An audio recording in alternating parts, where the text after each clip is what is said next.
Broadcasting from the business capital of the world, this is the Podcast Business News Network. Hey, welcome back, everybody. Love every time we get together with her. She's just like her energy, her vibration is so high and she's so positive. She's a medium, a psychic, an energy healer. I don't know how she does that. And she's had some challenges in her life. We've gotten insight on how the whole process works with messages from the other side and our spirit team and all of that. We're going to dig deeper into the whole positivity thing. What's going on there? How can we all stay positive? And this is through the eyes of somebody that have seen the other side or at least connected with it. Alisha B, our professional of the year, back with us today. How you doing? I'm doing great. For you today? Good, good. The positive thing, I've been intentional in the last number of years to be positive. When things go negative, we can stay over there on that side of the fence, and you're going to be there, and you might be there for a short period of time, maybe a little bit longer. But I find myself, if I'm intentional, going over to the positive side, finding the positive and not being realistic, though. I'm not talking about, put on the rose colored glasses and just put a smile on. Everything's great. Everything's fantastic. Yes, it is. Yes, it is. Just kind of like brainwash yourself. No, Right. no, legit looking at, all right, this is not going to be so bad. This is all right over here. That's just in my journey in the last few years.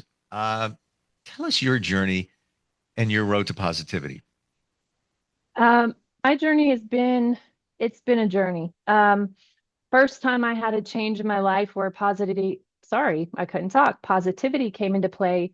Um, I was diagnosed with cancer back in 2013. Um, Acute myeloid leukemia, so AML. It is blood cancer, and uh, immediately my doctor wanted me in the next day to start treatment. They weren't sure much time they had, so to speak. Um, when I got the diagnosis, normally we go one in two directions, the positive or the negative. The side of negativity being, oh, my life is over. This is it. I got diagnosed with cancer. I went the positive route, and this is where we talk about that. I wasn't focused on the bad things that it could do to me. I was focused on how do I get past this? How do I just make this a blip in the radar, a chapter in my book, and how do I move forward? And so I started thinking about, okay, I talked to the doctor and said, what's our plan? You can't stop me here. Where do we go? I need to know the plan. It's like, you need chemo, you need aggressive chemo to begin with. Okay. Um, had a little bit of a dip, lost my hair. That was something I know a lot of us women, we identify as feminine with our hair, and I was completely bald. I learned to love myself on a different level at that point because it wasn't about looking exterior. It was supporting myself and saying, you've got this. And it reminded me of what my dad has done my entire life. You can do anything you set your mind to. And I didn't believe him. And I remember as a child, elementary school, I was going to run a mile and I just couldn't do it, couldn't catch my breath. And he's like, you can do anything you set your mind to. Come on, I'll go with you. He goes with me. I run a mile and a half and didn't even know I made the distance. We're just talking and it was calm. And he was like, you can do this. And I was like, yeah, I can. And I was like, oh, it's getting hard. And he's like, you can do it. You're right. I can do it. I did a mile and a half when I couldn't even do a quarter mile. And so I apply that every time the road comes, I can get past this. Why? Because every time I get past something, the way I see the world becomes more beautiful. I become more attached to people as wanting to connect to them and help them. And it makes me feel like my purpose here is to help others. And I can't stop on me if I don't stop on other people. If I want to motivate them, I better start right here with me and motivate myself to do it, to get better, to make positivity out of it. And my husband likes to joke, I always see the silver lining. And it's just something, if you see the silver line, that's your reality. That's what you have. So if you decide, oh, in my case with my cancer, oh, this is my end, it would have been my end. I would have made it my end because that's what I wanted solely inside, as we talk about with energy. But instead I said, this is not it for me. We'll get through this. We're going to fix it and I'm going to be better. And after coming out of that, I became a nurse. Oh my gosh. Wow. Wow. Um, I'm going to assume that big piece of you in becoming a nurse is you wanted to be there to reassure others. It was. Ironically, I went into the emergency department. All of us, when we go into that ER, that's an emergency for us personally. Whether staff thinks it's an emergency or not is a different opinion. But for that individual person coming in, this is something that scares us. It's enough to bring us in. And I saw it lacking even as a cancer patient going into the ER. There wasn't a compassion there, and I wanted to bring that. So when you came in and you just felt like your world over everything changed, I wanted to reassure you can get through that. I promise you can. We need to reframe it to where we don't think this is my end. This is a beginning, new chapter for me. We're just going to explore a new adventure. We're going to change course for a little bit, but I'm learning something from this that I wouldn't learn had this not occurred. Mm. And so it's just about bringing that full circle and taking away we are told is bad and reframing it to where we change not only our outlook, but we change our future and we change how we approach things going forward. Thank you for sharing that. Um, do you think, like you said, the blip of life, do you think that, when we're confronted with adversity, challenges, all different ones, we focus on the negative? Oh my gosh, what am I going to do here? Blah, blah, blah, blah, blah, blah. I get it. Human nature. You get it. Yes. But the blip, your life is this. That thing that you're worried about is right, this tiny little thing here in the scheme of your life. And we hyper focus on all of this, but we forget about all the good that's all around us. And again, I'm not talking about the rose-colored glasses. I'm talking about Mhm. being real. Let's say you have a health issue. All right, that little blip, you're going to deal with it and move forward. A little challenging. Yeah. It can be very challenging if you want it to be, to your Yes, point. Um, but you learn things. I bet you learned so much when you got you do. diagnosed. I learned, yes, I did. So I was in the military previously. Got out of the military and worked for the government. And I thought, ooh, I'm going to go far in direction. This is going to be my new career. I was an air traffic controller and worked in aviation coming into the government. And I thought that was it. But what I realized was in that job, I felt nothing but stress. I felt pushed down. I felt like I was just this little cog in the machine and I wasn't making a difference. Mm. And we talk about energy and calling things to us, started just storing that instead of speaking it and going with my intuition of maybe I should look at something else. I said, nope, I'm just going to suck it up. And I sucked it up and I sucked Mm. it up and I ended up sick. And that to me was spirit saying, hey, we're going to tell you, you need to redirect your course. And I just wasn't willing to listen because I wanted to be everything that everybody thought I should be all at once. It wasn't about who I thought I was. It was what I thought I should do, what I should be, and how I should be in society. And going through cancer taught me, when I had cancer, I had maybe people check on me. That's it. Out of all the people, all my coworkers, all my friends, besides my family, two people came to see me. And that lets you, we make these connections and we think they're the most important connections we make. But when things get hard, Yep. you will see that those connections aren't as strong as you think. So you need to focus on you, your immediate connection, your family. My family was every step of the way. They never left me. My husband, whom I had only been married 3 months when I got my diagnosis, I gave him the option and said, look, we didn't know this was going to happen early. I'll get an annulment. You don't have to go through this with me. And he said, I'm not going anywhere. And he has been by my side ever since. He never stepped away. Even I had to get a transplant. I lost my memory 2 years. I don't know what happened in 2 year book. Did stuff together. He has memories. I can't remember. I don't know what I literally have a blot of 2 years and came out of that and was like, I need to help make things better. And that was my goal. Wow.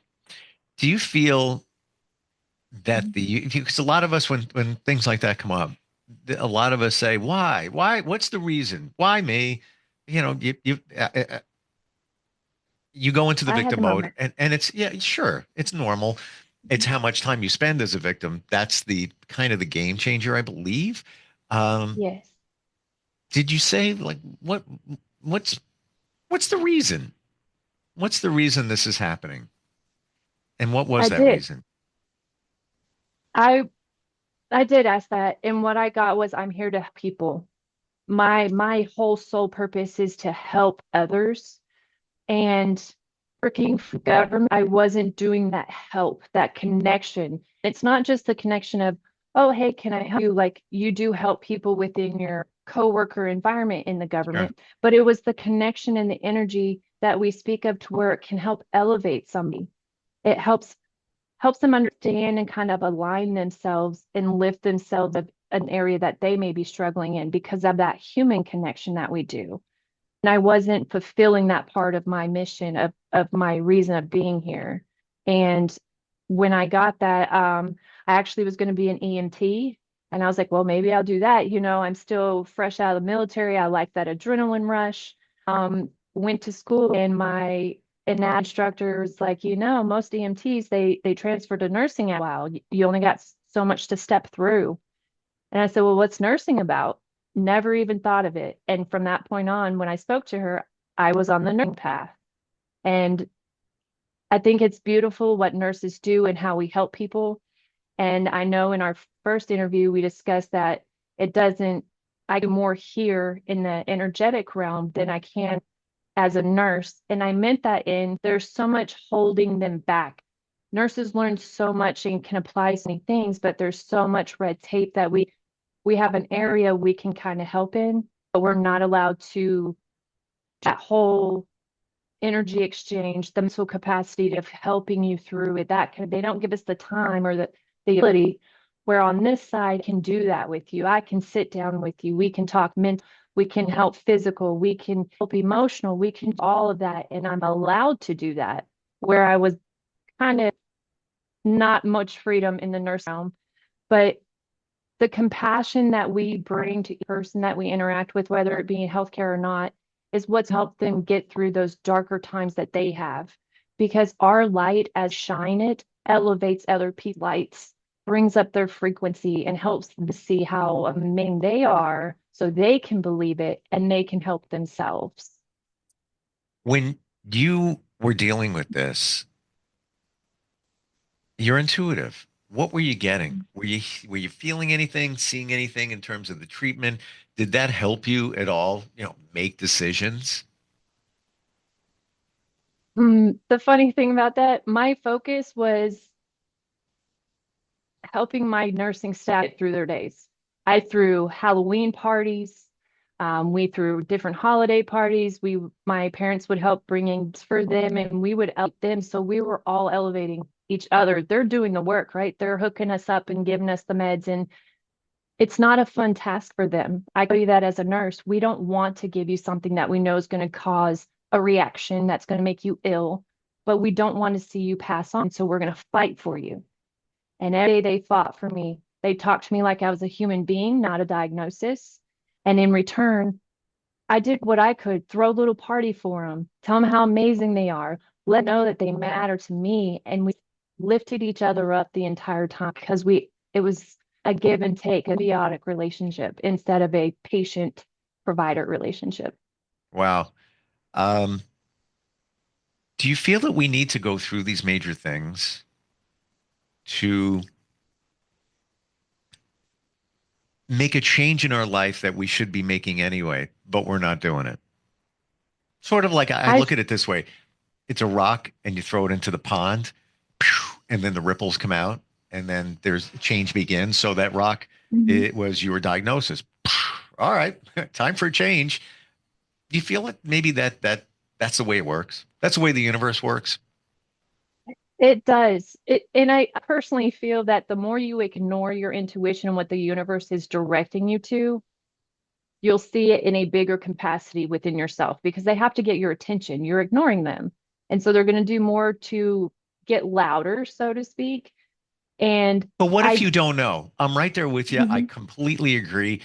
But what if, you think you're doing the right thing? mhm. Maybe you're listening to your intuition, you're making the right choices, but you're not seeing what the universe ultimately is trying to tell you. What I've learned from that experience and exactly what you're saying is you have to spend time with you. I had from 5 years of spending time with me during my process of just figuring out who I was. What was it I was here for? All these questions we ask and we discuss as mediums and psychics. You have to ask the questions of what is your purpose? And something may be happening and you're feeling like, oh, I'm aligned here. This feels good to me, but it may not be your actual purpose of being here. So you have to take that time and ask yourself, what is my purpose? Because in asking you, ask your higher self, what am I here for? What is my purpose? How do I align with that purpose? Give me signs, show me where I need to go. And that can do a lot to redirect you. I also know that it's going to sound probably the weirdest thing I've said. When you can focus your energy, like me, you, everybody can. We have the ability, and we've talked about this energy healing. And what you do is you just close your eyes and you feel your hands will start warming up, kind of like when you create friction, or you're going to feel the palms either a warmth or a tingling. You can apply that to where you say it's on your heart. You apply that to your heart. Tell, I'm healthy and I'm healing. My body is healing. And you can actually wake cells up. And I only say this as someone have complex regional pain syndrome from an injury. It is a nerve injury that's dubbed, we won't say that word, but it causes people to in their existence because it's a very painful diagnosis experience. It was worse than cancer for me. The pain Wow. that I had from this topped my cancer pain. And And okay, so this was after the cancer. yes, Wow. this happened 2 years ago, about 2 years ago now.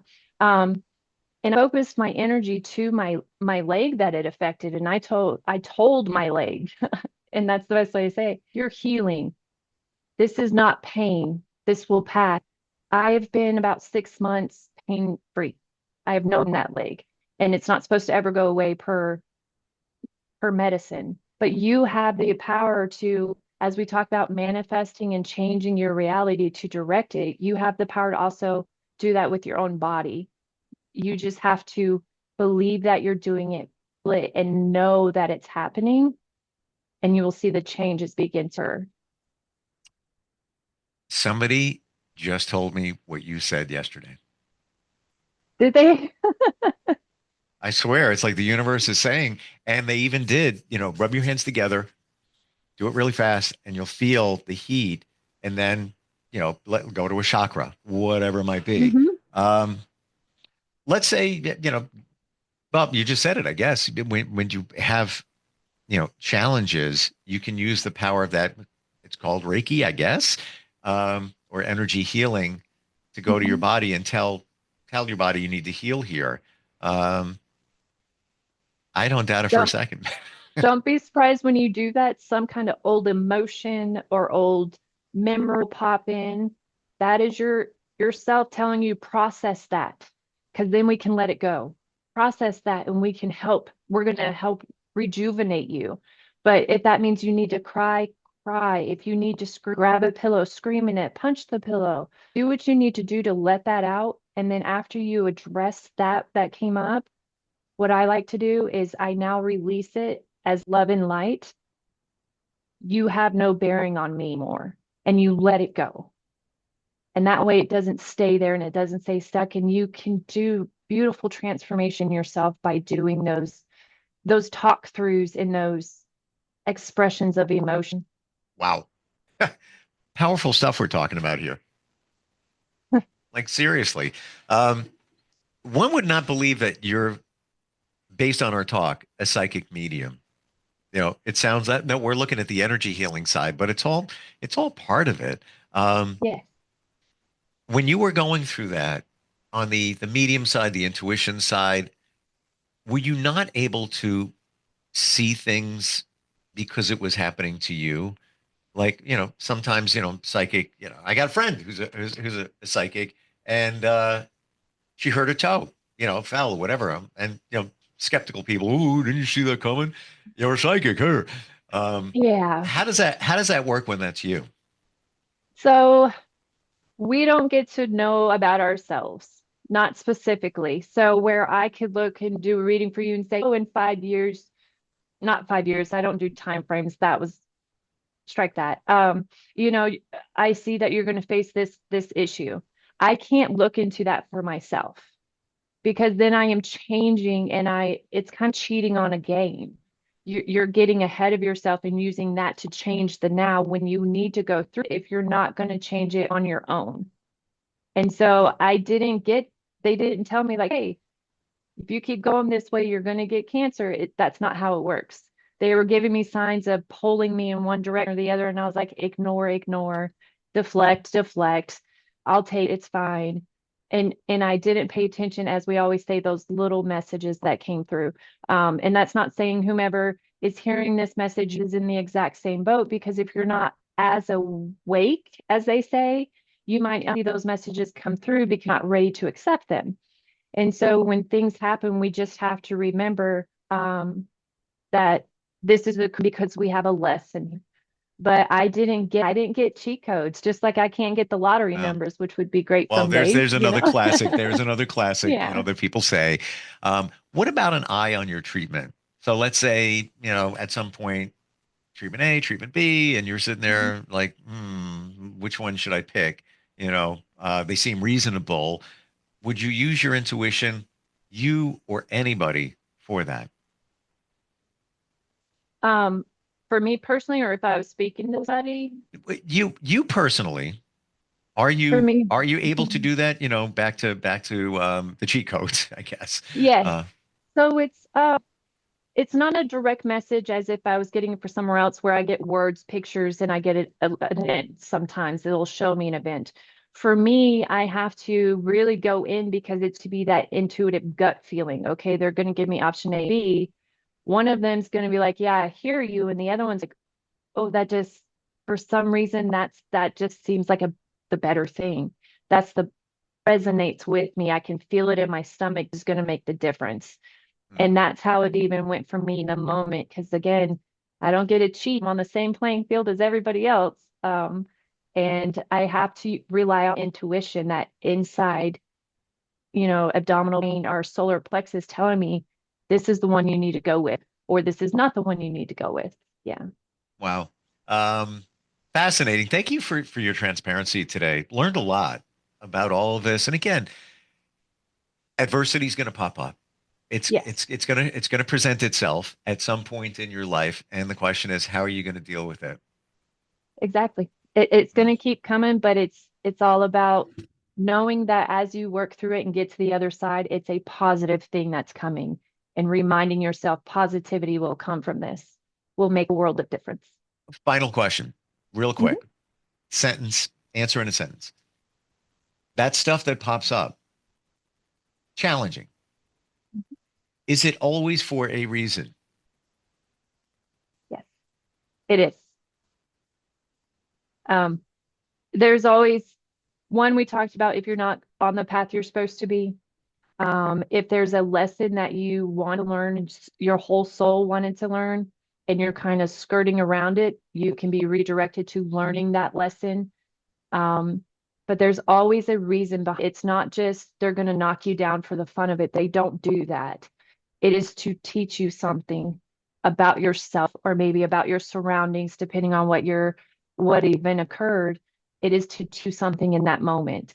And then we don't acknowledge the lesson or search for that lesson, we can oftentimes bring more lessons upon ourselves to get to that first lesson we were trying to learn. And there you go. Uh, Interesting spiritual side of you we got. We've talked before about the psychic side, the medium side of you. All good. How do we find you? Best way is insightpsychics.com/Alisha. You can text me or call and leave a voicemail at 256-469-8111. Thank you for today. And again, thank you for your Thank you so much. transparency. Like, you are so real, like, and I genuine. Yes, thank you. Thank you. We'll be right back.